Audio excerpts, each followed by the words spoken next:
আসসালামু আলাইকুম বন্ধুরা, সবাই কেমন আছেন? আশা করি সবাই ভালো আছেন। বন্ধুরা, আজকে আমি আরও একটি ভিডিও নিয়ে চলে আসলাম। আজকে আমি তৈরি করে দেখাবো দারুণ মজার একটা নাস্তার রেসিপি। আর এটা দেখতেও যেমন সুন্দর, খেতে দারুণ মজার হয়ে থাকে। বন্ধুরা, আমি খুবই আনকমনভাবে একটা রেসিপি তৈরি করে দেখাবো। আপনারা সাথে থেকে সম্পূর্ণ ভিডিওটি দেখার চেষ্টা করেন, এতে করে বুঝতে পারবেন আজকের রেসিপিটি কতটা সুন্দর হতে চলেছে। দারুণ মজার একটা রেসিপি আর লোভনীয় হতে পারে, আর চা দিয়ে খেতে দারুণ মজার হয়ে থাকে। এমনি বাচ্চাদের টিফিনও রাখতে পারবেন। চলুন বন্ধুরা, কথায় না বাড়িয়ে আমি মূল ভিডিওতে চলে যাচ্ছি। তার আগে বলছি, প্লিজ বন্ধুরা, ভিডিওটি দেখার শুরুতে একটা লাইক দিয়ে সম্পূর্ণ ভিডিওটি দেখার চেষ্টা করবেন।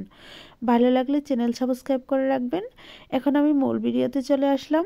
বন্ধুরা, আজকের রেসিপি তৈরি করার জন্য প্রথমে নিয়েছি একটা মিক্সিং বোল, তারপর নিয়ে নিচ্ছি মেজারমেন্ট কাপ দিয়ে 1 কাপ কুসুম গরম পানি। অবশ্যই কুসুম গরম পানি নেওয়ার চেষ্টা করবেন। তারপর দিয়ে দিচ্ছি 1 টেবিল চামচ ইস্ট। বন্ধুরা, এই ইস্টটা আপনারা যে কোনো মুদির শপে পেয়ে যাবেন। বন্ধুরা, এখন আমি একটা ঢাকনা দিয়ে ঢেকে রাখবো মাত্র 5 মিনিটের জন্য। এটি সেট হওয়ার জন্য রেস্টে রেখে দিলাম। আমি 5 মিনিট পর ফিরে এসে দেখাবো কতটুকু সেট হয়ে গিয়েছে।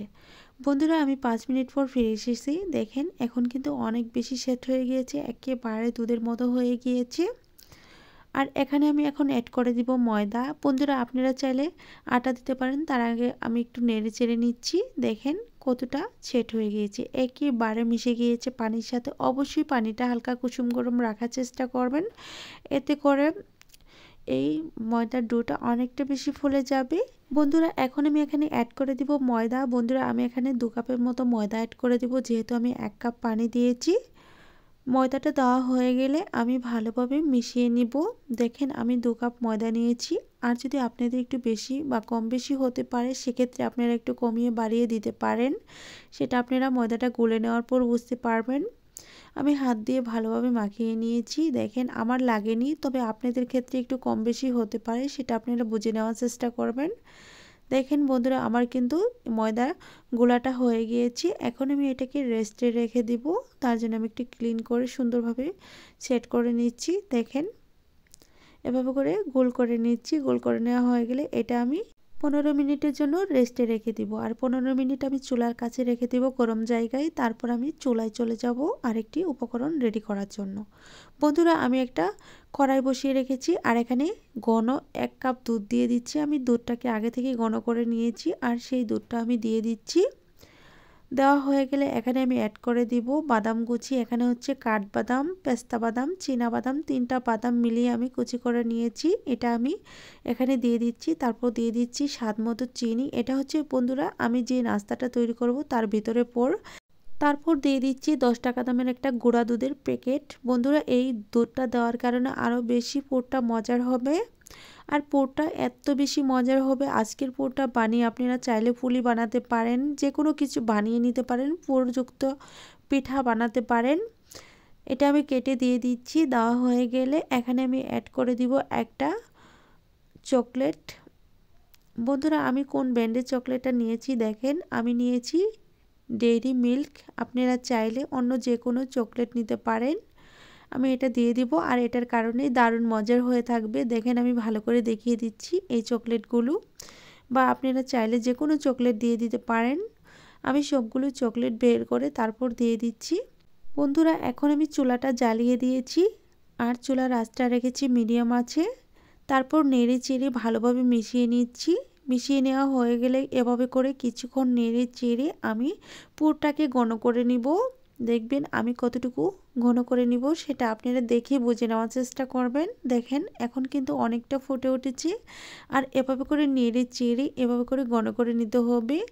বন্ধুরা, অতিরিক্ত শক্ত করে ফেলা যাবে না, এতে করে অনেকটাই শক্ত হয়ে যাবে। একটু নরম নরম রেখেই নামিয়ে নিতে হবে।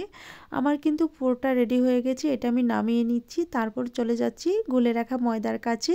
বন্ধুরা, দেখেন ময়দাটা অনেকটা ফুলে গিয়েছে। এখন আমি এখান থেকে তুলে একটা বোর্ডের উপর নিয়ে নিব আজকের নাস্তাগুলো তৈরি করার জন্য। বন্ধুরা, অবশ্যই নাস্তাগুলো বানানোর সময় একটু চা বানিয়ে নেবেন, অনেক বেশি মজা করে খেতে পারবেন। এখন আমি বোর্ডের উপর তুলে নিচ্ছি, তারপর আবারও একটু গোল করে নিচ্ছি। গোল করে নেওয়া হয়ে গেলে একটা ছুরির সাহায্যে এটাকে কেটে আমি কয়েকটি টুকরো করে নিব। আমি যতগুলো পিঠা বানাবো ঠিক ততগুলো টুকরো করে নিয়ে তারপর পিঠাগুলো বানিয়ে নিব। পিঠাও বলতে পারেন, নাস্তাও বলতে পারেন। বন্ধুরা আমি এখন ছুরির সাহায্যে মাছ বরাবর কেটে নিচ্ছি, তারপর কয়েকটি টুকরো করে নিব। আমি যতগুলো পিঠা বা নাস্তা তৈরি করব ঠিক ততগুলো টুকরো করে নিব। দেখেন আমি 6টি টুকরো করে নিচ্ছি। আপনারা চাইলে কমিয়ে বাড়িয়ে বানিয়ে নিতে পারেন, তবে বেশি করে একটু বানানোর চেষ্টা করবেন। এই নাস্তাটা খেতে দারুণ হয়ে থাকে, একবার বানালে বারবার এটাই খেতে ইচ্ছে করবে। বন্ধুরা দেখেন আমি এভাবে করে টুকটুক করে নিয়েছি, তারপর এইভাবে করে গোল করে নিচ্ছি। গোল করে নেওয়া হয়ে গেলে একইভাবে আমি সবগুলো গোল করে একটা সাইড করে রেখে দিব। দেখেন কত সুন্দর করে গোল করে নেওয়া যাচ্ছে। যেহেতু ময়দাটা গোলা পারফেক্ট হয়েছিল, সেহেতু এখানে এভাবে গোল করা কোনো সমস্যা হচ্ছে না। বন্ধুরা একে একে সবগুলোকে আমি গোল করে নিচ্ছি। নেওয়া হয়ে গেলে তারপর আমি নাস্তাটা রেডি করে নিব। দেখেন সুন্দরভাবে রেডি করে নিয়েছি। এখন আমি ভিতরে পোরটা যে রেখেছিলাম সেটাও দেখিয়ে দিব। বন্ধুরা আমি পোরটা একটা প্লেটের উপর তুলে নিয়েছি, দেখেন একটা বাটির উপর তুলে নিয়েছি। আর এই পোরটা দিয়ে আমি আজকে নাস্তা তৈরি করব। প্রথমে আমি একটু একটু করে পোর নিয়ে গোলাকার শেপ দিয়ে দিচ্ছি। আমি যে কোটা নাস্তা তৈরি করব ঠিক ততটা পোর এভাবে করে গোল করে নিচ্ছি। একেবারে এভাবে করে গোল করে নিতে হবে। দেখেন পোরটা কত সুন্দর হয়েছে। আমি একটু লুজ নামিয়েছিলাম, এখন কিন্তু লুজ নেই।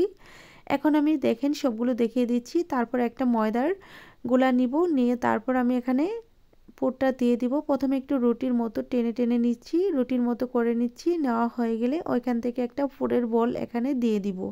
বন্ধুরা এই পোরটা আপনারা চাইলে এমনিও খেতে পারবেন, অনেক মজা হবে, খেতে অনেকটা সুস্বাদু হবে। বন্ধুরা ভিতরে দিয়ে তারপরে এভাবে করে সিল করে নিচ্ছি। চতুর্দিক থেকে টেনে টেনে তারপর সিল করে নিতে হবে। সিল করে নেওয়া হয়ে গেলে আমি একইভাবে আরেকটি টাই করে দেখাবো। বন্ধুরা দেখেন মুখটাকে আমি অতিরিক্ত ভাবে বন্ধ করে দিয়েছি, একেবারে সিল করে দিয়েছি। তারপর একটু চ্যাপটা করে নিচ্ছি। দেখেন চ্যাপটা করা হয়ে গেলে একটা প্লেটের উপর তুলে নিচ্ছি। সেইভাবে আমি আরেকটি টাই করে দেখাচ্ছি। দেখেন আবারও রুটির মতো করে নিচ্ছি। করে নেওয়া হয়ে গেলে একটি পোর ভিতরে দিয়ে দিব। অবশ্যই পোরটা একটু গরম থাকার অবস্থায় বোল মতন করে নেওয়ার চেষ্টা করবেন, এতে করে অনেকটা ক্লিন হবে। তারপর আবারও দিয়ে চতুর্দিক থেকে টেনে টেনে এভাবে করে ছিল করে নিচ্ছি। বন্ধুরা দেখেন কত সুন্দরভাবে নাস্তাগুলো তৈরি করে নেওয়া যাচ্ছে। আপনারা চাইলে ঝটপট বানিয়ে নিতে পারবেন এই নাস্তাগুলো। শুধু ময়দাটা আগে থেকে গুলে নেওয়ার চেষ্টা করবেন, এতে করে ময়দা দিয়ে নাস্তাগুলো বানালে অনেক বেশি ফুলবে ভালো। বন্ধুরা আমার এইটাও বানানো হয়ে গিয়েছে, এটা আমি প্লেটের উপর রেখে দিব। আর সবগুলো একসাথে করে নিয়ে চলে এসে দেখাবো সবগুলো বানানোর পর কেমন হয়েছে। বন্ধুরা এই তো দেখেন আমার সবগুলো বানানো হয়েছে। এখানে আমি 4টা রেখেছি আর অন্য একটা প্লেটে 3টা রেখেছি। এখন আমি চুলায় চলে যাব ভেজে নেওয়ার জন্য। বন্ধুরা স্কিপ হয়ে গিয়েছিল, চুলায় আমি আগে থেকে তেল বসিয়ে রেখেছি আর সেই গরম তেলে একটা একটা করে আমি দিয়ে দিচ্ছি। দেখেন সবগুলো দিয়ে দিচ্ছি। আমার আরও কিছুটা আছে, আমি যেহেতু 8টা বানিয়েছি এখানে আমি দিয়েছি 6টা, আর বাকিগুলো আমি পরে বেঞ্চে ভেজে নিব। দেখেন এক পাশ ভেজে নেওয়ার পর আমি এভাবে করে উল্টিয়ে নিচ্ছি। বন্ধুরা এই পিঠাগুলো বা নাস্তাগুলো ভেজে নেওয়ার সময় চুলার আঁচটা মিডিয়ামের মধ্যে রাখবেন, তাহলে উপর থেকে আর ভিতর থেকে সমানভাবে সিদ্ধ হবে আর অনেক বেশি ফুলে যাবে। দেখতেই পাচ্ছেন অনেকটা বেশি ফুলে গিয়েছে। এভাবে করে নাস্তাগুলো তৈরি করে আপনারা চায়ের সাথে খেতে পারবেন, বাচ্চাদের টিফিনে রাখতে পারবেন, এমনিও খেয়ে নিতে পারবেন বিকাল সকাল নাস্তার হিসেবে। তো দেখেন বন্ধুরা আমার নাস্তাগুলো রেডি হয়ে গিয়েছে। এখন আমি নাস্তাগুলো তুলে নিব। একটা একটা করে নাস্তা একটা প্লেটে তুলে নিব তেল জড়িয়ে। আমার নাস্তাগুলো ভাজতে সময় লেগেছিল 3 থেকে 4 মিনিটের মতো। দেখেন আমি একটা একটা করে তুলে নিচ্ছি। আর নাস্তাগুলো কত বেশি ফুলে গিয়েছে দেখেই বুঝতে পারছেন। এভাবে করে নাস্তা বানিয়ে আপনারা ঘরে সংরক্ষণ করে রাখতে পারবেন 3 থেকে 4 দিনের মতো। 4 দিন করে রাখলে কোনো রকমই নষ্ট হবে না। বন্ধুরা ভিতরে পুর দিয়ে এভাবে করে নাস্তাটা ট্রাই করে দেখতে পারেন। দেখেন একটু কাছ থেকে দেখিয়ে দিচ্ছি। আর একইভাবে আমি সবগুলো নাস্তা তুলে তারপর সবগুলো একসাথে করে নিয়ে এসে দেখাবো সবগুলো বানানোর পর কেমন হয়েছে। আর আমি ভিতরটা ভেঙেও দেখাবো ভেতরটা কেমন হয়েছে। বন্ধুরা আমি একইভাবে সবগুলো নাস্তা বানিয়ে তারপর নিয়ে চলে এসেছি। আর কত নরম হয়েছে, তুলতুলে হয়েছে দেখতেই পারছেন। একেবারে নরম তুলতুলে একটা নাস্তার রেসিপি। আমি ভেঙে দেখাবো, অনেকটা গরম তার জন্য দেখাতে পারছি না। বন্ধুরা আজকের রেসিপিটি কেমন হয়েছে অবশ্যই কমেন্টের মাধ্যমে জানিয়ে দিবেন। ভালো লাগলে চ্যানেল সাবস্ক্রাইব করে রাখবেন। বন্ধুরা আজ এই পর্যন্তই। ভালো থাকবেন, সুস্থ থাকবেন। আল্লাহ তাআলার কাছে এই কামনা করে বিদায় নিচ্ছি। পরবর্তীতে আবারও দেখা হবে নতুন কোনো রেসিপি নিয়ে। ততক্ষণে সবাই অনেক বেশি ভালো থাকবেন, অনেক বেশি সুস্থ থাকবেন এই কামনা করে বিদায় নিচ্ছি। খোদা হাফেজ।